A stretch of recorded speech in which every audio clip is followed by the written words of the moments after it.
حضرت محدث ابن جوزی نے لکھا ہے کہ حضرت حبیب اجمی ایک بزرگ تھے، ان کے پاس ایک شخص اکثر آتا تھا، بڑا مالدار تھا، ایک ہی بیٹی تھی، وہ بھی ٹانگوں سے معذور تھی۔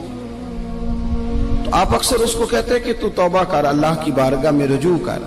ایک وقت ایسا آتا ہے کہ پھر انسان کا جب کوئی اپنا نہیں رہتا پھر اسے مصلی یاد آتا ہے، لیکن اگر مصلی کی عادت بچپن سے پڑ جائے نا تو پھر ذرا آسان ہوتا ہے اللہ سے دل لگانا۔ وہ اکثر آپ اس کو کہتے کہ ٹھیک ہو جائے کہ تو بیٹی ہے، وہ بھی بیچاری معذور ہے، تو کہاں دولت لے جائے گی۔ آج کرتا ہوں، ہم تاریخیں دیتے رہتے ہیں نا اللہ تعالیٰ کو معاذ اللہ کہ رمضان سے میں نے نیک ہو جانا ہے، عمرہ کر کے آؤں گا تو پھر میں پکا نمازی ہوں۔ خدا کے بندو، کس نے تجھے بتایا کہ رمضان تک تو زندہ رہے گا؟ کس نے خبر کی کہ عمرہ کرنے تک تو بچے گا؟ حضرت حبیب اجمی اس کو کہتے تو کہتا بڑی جلدی ٹھیک ہو جاؤں گا۔ ایک دن سویرے سویرے توبہ کرنے آ گیا۔ آپ نے فرمایا کیا ہوا؟ تو کہنے لگا حضرت جی کل ایک 15 سال کا نوجوان ملا ہے اور مجھے توبہ کرا گیا۔ مزہ ہی اس عمر میں اللہ اللہ کرنے کا، نبی کریم سے محبت بھی کرنی ہو تو یہی عمر ہے۔ عشق لگا سی کھیڈاں کھیڈ دینی تے پھر مینوں کھیڈاں بھول بھول گئیاں، کجل پایا سی میں یار دے ویکھنے نو، پھر او دی یاد وچ روندیاں ہی ڈول گئیاں۔ حیدر شاہ اس گلی کدے نہ رول پر ہن تے رول گئیاں۔ جن لوگوں نے ابو جہل کو قتل کیا تھا ان کی عمر بھی 15 سال تھی۔ ہم تو بڑے ہی نہیں نہ ہوتے، ساری زندگی نہ ہمیں کو بڑا ہونے دیتا ہے، ہم بڑے ہی نہیں ہوتے، یہ تو عمر ہے کچھ کر گزرنے کی۔ 15 سال کا نوجوان توبہ کرا گیا تو حضرت حبیب اجمی کہنے لگے وہ کیسے؟ کہنے لگا حضرت جی میں کل منڈی گیا تھا، مجھے کچھ سامان خریدنا تھا، تو بغداد کے بازار سے میں نے مچھلی خرید لی 10 کلو، باقی بھی سامان تب خود لے جا نہیں سکتا تھا۔ تو مزدور آپ کو پتہ ہے بیچارے آج بھی سڑکوں پہ بیٹھے ہیں، تو مزدور بیٹھے تھے تو ان میں ایک نوجوان 14-15 سال کا، چہرے پہ بڑی روشنی۔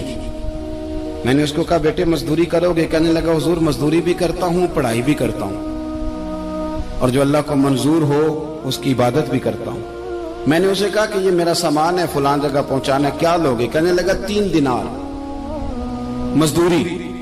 سودا طے ہو گیا، اس نے سامان اٹھا لیا۔ کہتے ہیں رستے میں ظہر کا وقت ہو گیا، کہنے لگا چچا اگر اجازت ہو تو نماز پڑھ دو۔ 15 سال کا جواب۔ کہتے میں رکھ کے نا وہاں سامان تو پھٹے پہ بیٹھ گیا، وہ نماز پڑھنے چلا گیا، باقی لوگ دیر سے آئے، وہ بچہ جلدی آ گیا۔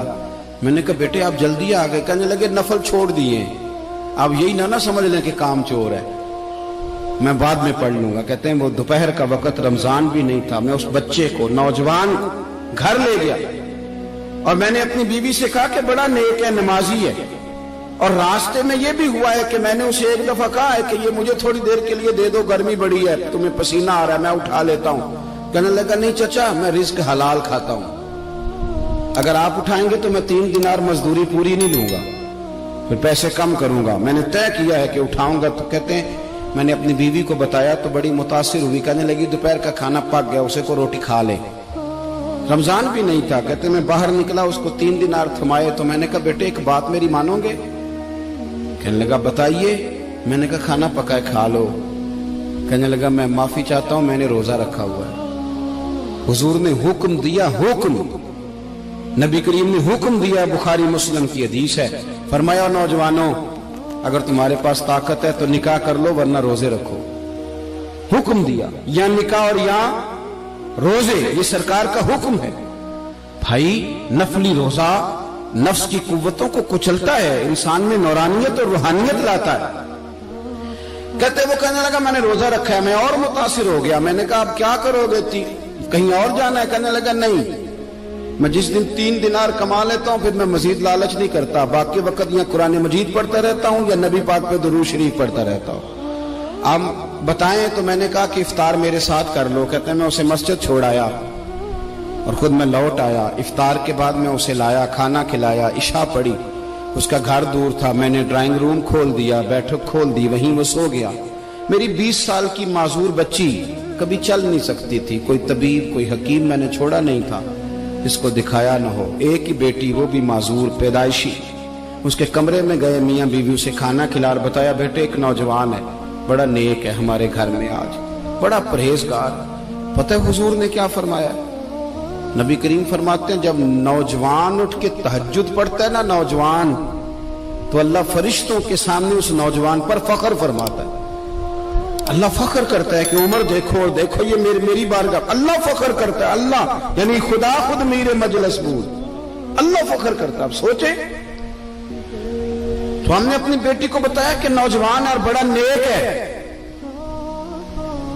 تو کہتے ہیں وہ کھانا کھلا کے ہم واپس آ گئے. آدھی رات کا وقت ہوا تو دروازے پہ دستک ہوئی. بچی اپنے کمرے میں سو رہی تھی, ہم اپنے کمرے میں, وہ بیٹھک میں. گھبرا کے اٹھے کہ اس وقت کون ہے دروازے پہ؟ تو بیٹی کہنے لگی ابا دروازہ تو کھولنا. کہتے ہیں دروازہ کھولا تو 20 سال ہو گئے تھے بیٹی کو, کبھی اس نے چل کے نہیں دکھایا تھا, کبھی دوڑ کے ادھر جاتی, کبھی ادھر آتی. کہتی الحمدللہ اللہ نے میری ٹانگیں ٹھیک کر دی. ہم دونوں رونے لگے, اے اللہ تو کتنا کریم ہے, کیسے ہوا بیٹے سارا کچھ؟ بیٹی کہنے لگی ابا آپ نے کہا تھا نا کہ نیک نوجوان آیا ہے, تو میرے دل میں خیال آیا اللہ اگر واقعی نیک ہے تو اس کے صدقے مجھے شفا ہی دے دے. یا ایھا الذین آمنوا اتقوا اللہ وابتغوا الیہ الوسیلہ. تو کہنے لگی ابھی میری دعا بھی پوری نہیں ہوئی تو رب کریم نے فضل کیا ہے اور مجھے شفا عطا کر دی. کہتے ہم دوڑ کے اس کے کمرے میں گئے, اور جب ہم نے ہاتھ رکھا تو دروازہ پہلے سے کھلا تھا, ایک خط چھوڑ گیا تھا. آج کل کے پیر کی کرامت ہوتی تو فیس بک پہ دے دیتا, باقیوں کو بھی ذرا پتہ چلے. کہتے ہیں وہ خط چھوڑ گیا اپنے بستر پہ کہ اگر تم لوگوں کو مجھ سے محبت ہو گئی ہے تو میرے پیچھے نہ دوڑنا, اس رب کی بارگاہ میں جھکنا جس رب نے میرے اوپر بھی فضل فرمایا ہے اور آپ پر بھی کرم فرمایا. میرے نوجوان دوستو, یہ جو بچپنا ہمیں لوگ کہتے ہیں نا ابھی بچے ہو, ابھی جب آپ بالغ ہو گئے تو نماز فرض ہو گئی, سچ بولنا ضروری ہو گیا, رزق حلال کھانا ضروری ہو گیا, شریعت ساری کی ساری لاگو ہو. ایک تو درگزر سے کام لیں, دوسرا اپنی زندگی کے اندر خواہشات کو چھوڑیں. سادہ کھانا تو ویسے انسان کو تندرست رکھتا.